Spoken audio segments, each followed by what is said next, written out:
দেখুন যে দুনিয়াতে আসলে কোনো মানুষের পক্ষে খাঁটি মুসলমান তো প্রশ্নই ওঠে না, রসালো মুসলমান হওয়া সম্ভব না। অর্থাৎ আসলে সুস্থ অসুস্থ কাণ্ডজ্ঞান সম্পন্ন কাণ্ডজ্ঞানহীন কারো পক্ষেই মুসলমান হওয়া সম্ভব না। কারণ ইসলাম নিজে দাবি করে যে কোরআনে আছে না যে এটা অত্যন্ত সহজ সরল ভাষায় ব্যক্ত করা আছে, কিন্তু বস্তুত ইসলামের মতো মানে এত জটিল ধর্ম আমি অন্তত আর দেখি নাই। এইটা কোনো মানুষের পক্ষে এটা বোঝা সম্ভব না, এটা একমাত্র বুঝে আল্লাহ। হয়তো আপনারা বলতে পারেন এইটা আমি এবার কি বলছি, যে দেখুন সহি মুসলিমে ইসলামিক ফাউন্ডেশন অধ্যায় হলো 56, সেখানে জুহুদ অধ্যায়ের বিষয় হলো জুহুদ, হাদিস নম্বর হলো 7238। এখানে রাসূলুল্লাহ সাল্লাল্লাহু আলাইহি ওয়াসাল্লাম বলেন, আমার বাণী তোমরা লিপিবদ্ধ করো না, কুরআন ব্যতীত কেউ যদি আমার বাণী লিপিবদ্ধ করে থাকে তবে তা যেন তা মুছে ফেলে। অর্থাৎ এখানে সরাসরি আল্লাহ নবী কিন্তু তার হাদিস কিন্তু লিখতে নিষেধ করলো, রাইট?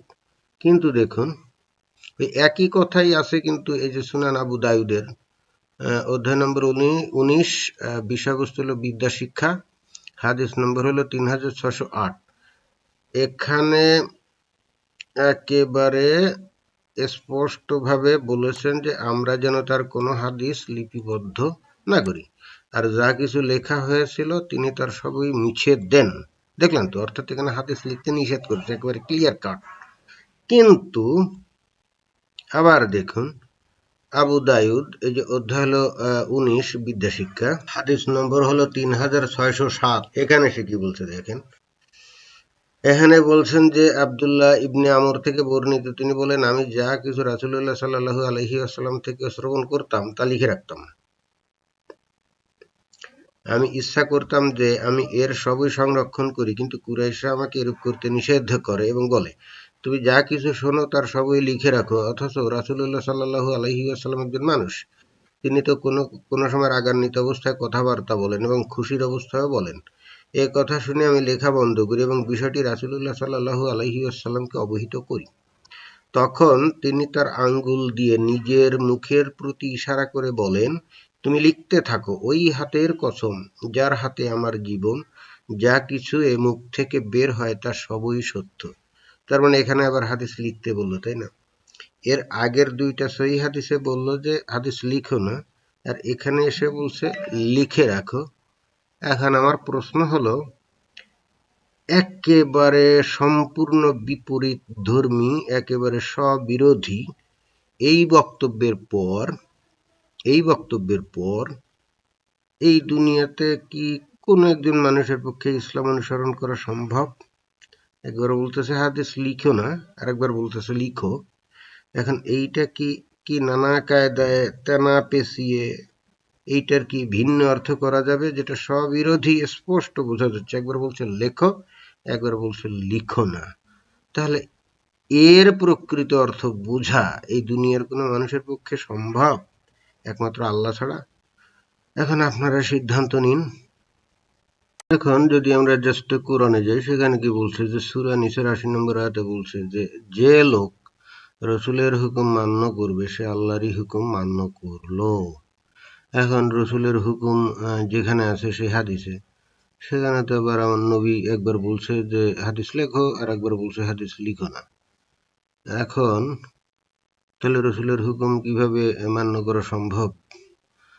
দেখুন যে এখানে গোটা কোরআনের যে বাণীগুলো আছে এটাও কিন্তু প্রকারান্তরে আমাদের নবীর হাদিস। কারণ হচ্ছে স্বয়ং আল্লাহ তো নিজে এসে কাউকে তো বলে যায়নি এই কথা, এবং যেটা আমরা জানি যে জিবরাইল ফিরিস্তার মাধ্যমে আমাদের নবী বাণী পেতেন।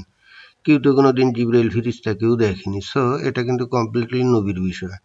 অর্থাৎ নবী নিজে বলছে যে জিবরাইল তাকে বলে যায় এবং অতঃপর তিনি সেগুলোকে আল্লাহর বাণী হিসাবে উনি বলেন। এখন তার বক্তব্যে দেখা যাচ্ছে যে উনি নিজে স্ববিরোধী কথা বলছেন। একবার বলছেন যে হাদিস লেখো, একবার বলছে হাদিস লিখো না।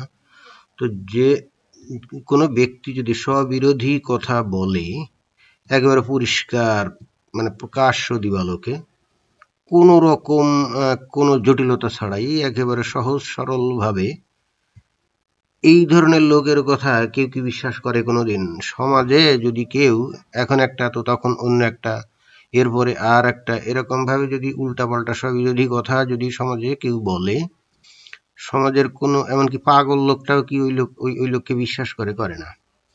ওই লোককে কদাপিও কেউ বিশ্বাস করে না। তাহলে এখন আমাদের নবীর হাদিস থেকে দেখা যাচ্ছে যে উনি একেবারে প্রকাশ্য দিবালোকে একেবারে সহজ সরল অকপট ভাবে স্ববিরোধী কথা বলছেন, পরস্পর বিরোধী কথা বলছেন। সেটা হলো একবার বলছেন যে হাদিস লেখো, একবার বলছে যে হাদিস লেখো না।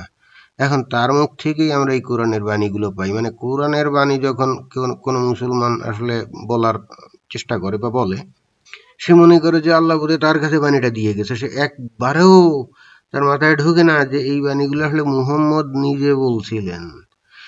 কারো কাছে কোনোদিন সেই 1400 বছর আগে আল্লাহ নিজে কোনো বাণী দিয়ে যাননি এবং কাউকে কখনো বলেননি। এটা আমাদের নবী বলছেন যে এটা আল্লাহর বাণী, তাই সবাই বিশ্বাস করে। এখন যে ব্যক্তি নাকি স্ববিরোধী কথা বলেন, একটু আগে যে উদাহরণটা আমি দিলাম যে আমাদের সমাজে কেউ যদি উল্টাপাল্টা স্ববিরোধী কথা বলে তাকে তো কেউ বিশ্বাস করে না, তার কথাকে তো কেউ গুরুত্ব দেয় না।